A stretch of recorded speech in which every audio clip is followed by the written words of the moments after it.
Hey guys, it's QuickyBaby and welcome back to World of Tanks, and this time I've got something really exciting for you. I'm going to be fully previewing the Tier 10 Swedish tank destroyer, the STRV 103B. This vehicle is one of 3 new Swedish tank destroyers that have a fully pneumatic suspension which is adjustable, so you can tilt the tank up and down, and that's because the gun is actually fixed in place on the front of the tank. So the only way to elevate and depress your gun is actually to use the hydraulic system of the tank. The vehicle also has a brand new feature in World of Tanks called Siege Mode, where after a short period you deploy and you gain massive improvements to your accuracy, to your aim time, and importantly also to your rate of fire, definitely making the STRV 103B one of, if not the most dangerous snipers in the game. I'm going to quickly run down the full statistics of this tank to show you how they compare to other tier 10 vehicles, and then follow it up with some gameplay to show you all of the mechanics of the brand new Swedish tier 10 tank destroyer in action. So while the STRV 103B is a very novel tank and it's hard to really compare it to anything that's currently in World of Tanks, we're still going to see how it stacks up compared to the tier 10 French AMX 50 Foch 155,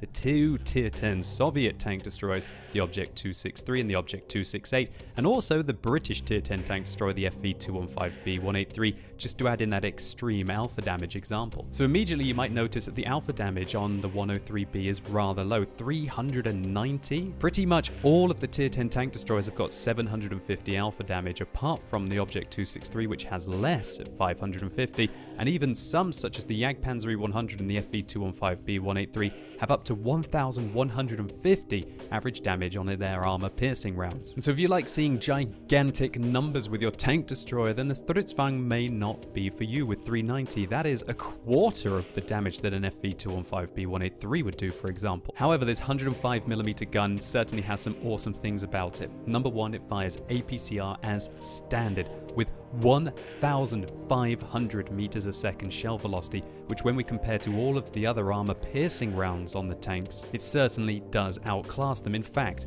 the Object 268 has 760 meters a second on its standard AP shells. The 103B's rounds are pretty much twice the speed of that, and you're even gaining 500 meters a second on the comparably fast Object 263's rounds. And that actually makes the 103B quite proficient at auto-aiming, because you just don't really have to give that much lead to your shots.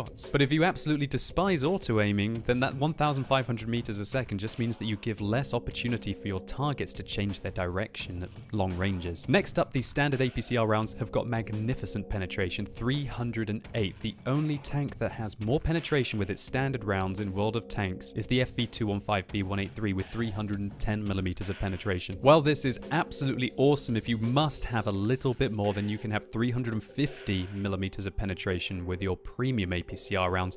But when we think about it, that's not actually that big of an increase. Many tanks such as the Object 268 get 395mm of penetration with their heat rounds. And so the STRV might find itself unable to bludgeon its way through the thickest of armor just by dabbing the 2 key. Another drawback of a rather low caliber gun is that the high explosive rounds on this tank are pretty much useless unless you're shooting at very lightly armored targets and you just want to add an extra bit of DPM to the tank. 53mm of penetration and 480 alpha damage is not going to do a lot against very well armored tanks that are in hull down positions, but other tank destroyers can basically just load high explosive and almost become an artillery against the target. The Object 268, for example, gets 1,100 damage for its high explosive rounds with 90mm of penetration and still has 3.66 meters explosion radius. Even if you miss the tank, you're likely to take its tracks off and still damage it. And so the ammo loadout of the STRV looks like it could be awesome with its standard ammunition, but it doesn't really have the flexibility that the other tank destroyers have. Next up, let's take a look at the damage per minute that the 103B has, and 2,500 doesn't look that impressive. Sure, it's better than the AMX 50 Foch 155, but that thing has an autoloader. It is better than the FV 215B 183, but that thing has 4 times the alpha damage. And when we compare it to something such as the Object 268 or even the 263, the STRV looks like it is really lagging behind. But when you enter the siege mode in the STRV 103B, you actually gain 30% rate of fire, or just over, meaning that the vehicle's raw DPM in this comparison actually goes up to about 3,260, giving it a significant advantage over any of the other tank destroyers. But don't worry if you're a tortoise lover, because it doesn't quite look like that tank as a competitor yet, even in siege mode. So what about the weapon handling on the 103B? Well, it gets 3 seconds aim time, 0.3 accuracy, accuracy, 0.4 dispersion while moving, which is absolutely horrific. They really don't want you to be very accurate while driving around in this tank, and 0.1 when you're turning the vehicle. But all of this is pretty much irrelevant because I've got a funny feeling that when you enter the siege mode in this tank, your accuracy goes down to something like 0.2, and you have pretty much no aim time in this vehicle, as I'm going to showcase in the gameplay. In addition, while Tanks GG says the depression of the 103B is 0, and it kind of is because the gun is locked in place, remember this tank can use its hydraulic system to be able to change the angle of the vehicle. And so this means that the Stridsvagn actually has 11 degrees of gun depression, which is way and above all of the other tank destroyers, and certainly gives this vehicle a lot of flexibility over ridge lines, as I'm going to show in the gameplay in just a minute. Speed-wise, this vehicle goes at 50 kilometers an hour, which is rather nice. But look at the reverse speed. This tank can go backwards pretty much as fast as it can go forwards, which allows the vehicle to quickly withdraw from combat without having to show the rear of its tank to its enemy. Furthermore, the vehicle has a great power to weight ratio to be able to use these excellent top speed limits, both forwards and backwards, and look at its ground resistances, way better than all of the other tanks in this comparison. Should elevate this even further, and this thing handles more like a medium tank than a tank destroyer. So how about the armor on the 103B? Well, 40 millimeters, 30 millimeters, 30 millimeters, that might look like the armor on this tank is going to be absolutely tragic, and many guns will be able to overmatch it, right? Well, that's actually not the case, because Wargaming are completely changing the overmatch mechanics in patch 9.17, I guess to allow Swedish tanks to be more effective. Previously, if a gun's caliber was over 3 times the armor thickness of the vehicle, it doesn't matter what angle it would hit the tank at, it would penetrate it anyway. Now, large caliber shells will instead improve the normalization angle when they hit the target. So what that means is that irrelevant of the caliber of the shell, if it hits a surface which is 76 to 78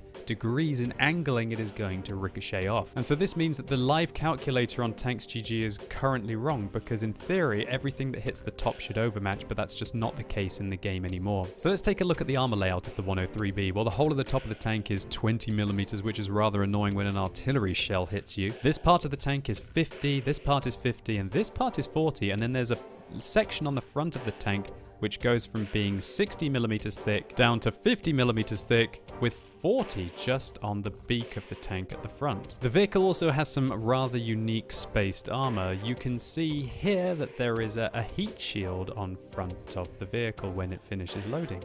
And this actually counts as 10 millimeters of spaced armor protection, so that should help against heat rounds and high explosive rounds. Also, we can see that there's a plow, I guess, underneath the tank that would be used for digging this thing into position that is 30 millimeters of spaced armor all along the bottom, which really helps this tank out as well. And so what this means is that if the Stridsvagn is tilting its tank down, you can actually manage to penetrate the top of the armor here. And if alternatively the Stridsvagn is pointing its gun up in the air, then you should be able to penetrate the lower plate. But if it's pointing its gun directly towards you, then it is very hard to be able to penetrate any of the vehicle apart from by hitting the cupola up here. And this cupola is literally the only frontal weak point on this tank. So let's take a look to see what happens when we fire 268 millimeters of APCR penetration at some of the Stridsvagn's armor. Ricochet right off the top, that very well angled surface. Taking a look at the other side now, another ricochet. Now let's try and shoot the beak. No surprise there, another ricochet. And just on the other side as well, another ricochet. What we are seeing here is when the 103 points its tank directly towards you, the whole of the front of the vehicle is pretty much impenetrable. So instead, aim for the weak point on top of the tank, hit that cupola, and you'll be able to nail it. But considering the armor is so thin on this vehicle, how is it going to deal with high explosive rounds? So I'm going to be shooting my good buddy Phil with high explosive rounds from the Centurion Action 10. Remember, these high explosive rounds are Hesh rounds with 105 millimeters of penetration, so take that into account from what you're about to see.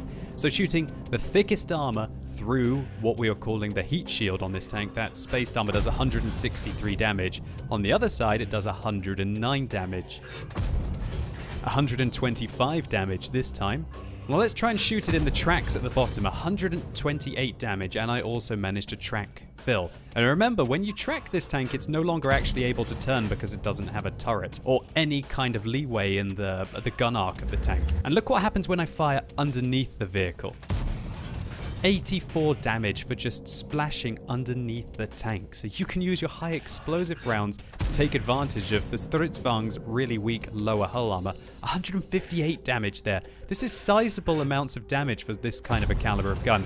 And wow, we penetrated a Hesh round there into the cupola of the tank, doing 497. And one thing I also found out is that you can splash high explosive rounds over the heat shield at the front of the tank, and it will still damage the vehicle.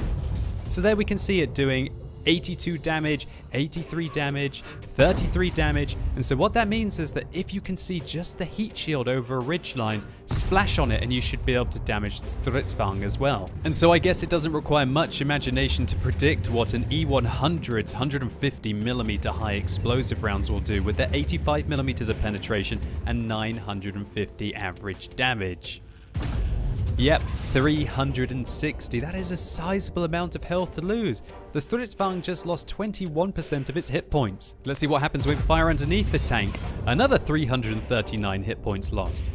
And so to sum up quickly, if it's tilting its tank upwards, shoot its lower plate. If it's tilting its tank downwards, shoot its upper plate. If it's pointing its gun directly at you, either fire an AP round straight at the cupola on top of the tank, or alternatively load high explosive and just shoot it anywhere. But if you have a choice, I would recommend to try and track it and get round the side of the vehicle. But if it's hull down and you're at long ranges, just aim at the central mass and it shouldn't really matter where it hits. Hit points wise, the 103B struggles with 1,700 hit points, which limits its durability, and that is the lowest hit points on any tier 10 vehicle. View range wise, 360 is a little bit disappointing, but then again, you're going to be using binoculars on this tank anyway, as they work very effectively in the siege mode. But I think that's quite enough theory crafting. Let's get stuck into some gameplay. So here we go, we're attacking on Siegfried Line, and just take a look at this absolute beast. Also, take into account the mobility of this vehicle. We're pretty much going along at our top speed limit of 50 kilometers an hour already. This is an ultra fast tank destroyer, pretty much as fast as a tank such as the TVP, which is incredible. And when you think this thing goes backwards at 45 kilometers an hour, you really are able to get to where you want to go quickly. And on Siegfried Line, I want to make my way towards the south to be able to shoot in at all of the tanks that like to poke out along the south of the town. So we can race into position, and you can see a new icon on your screen. This is to enter the siege mode in the tank. What you do is you press your X key and a countdown begins where you can do absolutely nothing. And then at the end of it, you go into your siege mode, and just take a look at what our aim time is like. Take a look at what our accuracy is like inside the siege mode. It is absolutely crazy. Unfortunately for us, I think I maybe was a little bit too aggressive here. I'm spotted. Oh no, is that FV215B going to hit me? The Griller did. Maybe the artillery will hit me. And one thing you may also notice now is that I have to leave the siege mode and become, again, vulnerable for 2 seconds to be able to start moving again. So that is a downside to this tank. Entering the siege mode again, now I can elevate my tank, and now we're going to see the true power of this vehicle. I made a bit of a misplay at the beginning, but look at this pinpoint accuracy with the 308mm of APCR penetration. Really, the shells just go where you point them. And really, if you miss in this tank, it's kind of your fault. It really is. Now, these are some tricky shots to be pulling off right now. Through trees, giving lead at about, I guess, 400 meters against a TVP, and you just see the 1,500 meters a second shell velocity. It is absolutely baffling. Now take a look at how slowly this tank goes when it is in siege mode. You can go forwards and backwards in siege mode, but you're limited to 5 kilometers an hour. But look at this. Look at the hydraulics of the tank. Now, that means that we hardly have to expose any of our vehicle. We're in position, have practically no aim time, and we shut down the Griller. Being able to move in the siege mode is rather useful. And just look at it. Look at this rate of fire. This is AAA DPM. Probably the only tank that's got better DPM than this in the game is the Tortoise, but it is still absolutely awesome. And the fact that you're so much more flexible than the Tortoise is just really, really, really incredible. And what can this FV215B 183 do? Look what he's looking at. Oh, well, of course, artillery shells do. Ah, I got my revenge on him just as he hit me. But of course, just look at what the FV215B 183 would have been looking at here, guys. Absolutely crazy. Now we're going to be shooting at a 183 on the enemy team, and look how fast he's going backwards. He's going so fast backwards, I'm not actually being very accurate against him here. Oh, there's a rock in the way. Well, I mean, I guess it's a tank trap, moron. We put a shot into him there. Will we put another one into him? Just check out this rate of fire. Our rate of fire is absolutely incredible in the siege mode. This tank pretty much fires every 5 seconds. We are talking about, with all of the crew skills, with a tank rammer, with things like coffee and cinnamon, this thing has about 4,500 DPM in the siege mode, which is just absolutely crazy. So let me just show you a couple of features of the siege mode again. You'll notice that as I highlighted, the gun is completely fixed in place, and when you're driving around in the travel mode on this tank, the only way for you to aim at a vehicle, for example, if I wanted to kill this artillery, would be to fire now, I guess, but every time you can turn the tank. When you go over a bump, sometimes it goes up and down. And when we think about it, a Conqueror gun carriage is a rather easy, large target to be able to shoot at. For example, let's say that I wanted to come over this ridgeline in travel mode. I'm never going to be able to shoot a tank that's there, and the tank bobs forwards and backwards. What you could do, I guess, is bounce the tank up and down to be able to get a shot and then fire it like that, but that's still going to be rather tricky indeed. So remember, what you have to do is you have to press your X key, and then it'll deploy the tank. It'll take 2.5 seconds to do so. And then inside this siege mode, what you'll see here is that when I aim down, it actually elevates the back of the tank up. And when I aim up, it elevates the back of the tank down and the front of the tank up. Now you can move forwards and backwards in the siege mode, but you're limited to 5 kilometers an hour forwards and 5 kilometers an hour backwards, which makes it a little bit awkward. You can still drive backwards and forwards while also using the hydraulic system of the tank, which is rather nice. So if you want to slowly push over a ridgeline, it can be rather convenient. One thing that's also great about the siege mode is that, as we can see, our binoculars and our camo net activate, and we can also turn the tank while still keeping our binoculars and our camo net activated. But as soon as I go backwards or forwards, it will actually deactivate our binoculars. So that's something to take into account of with this tank, that I think it's probably one of, if not the best vehicles to use with a camo net and binoculars. And just to give you an idea of how fast this tank does go backwards, guys, here we go. Look at that, up to 30, 40, now at our top speed limit, 45 kilometers an hour.